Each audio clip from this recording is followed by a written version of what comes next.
هل أنتم ساهمتم في هذه المسابقة الكتابية وأنتم تنتظرون الآن نتيجة هذه المسابقة، فهذه إليكم. الفائز الأول الشيخ عبد الله،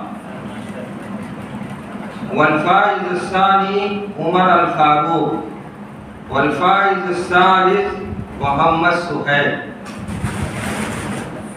فتوزعوا الجوائز الآن، ويجب عليكم ألا تقنطوا. الذين لم ينجحوا في هذه المسابقة إن شاء الله سوف ينجحون في المستقبل، فلذلك ألا يقنطوا.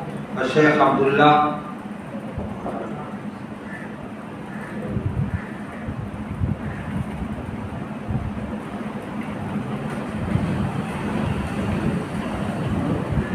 الفائز الثاني عمر الفاروق. ما شاء الله ما شاء الله.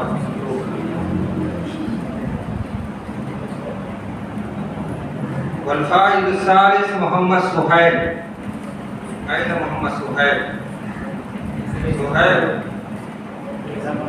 ليس موجود. فرق لماذا؟ طيب،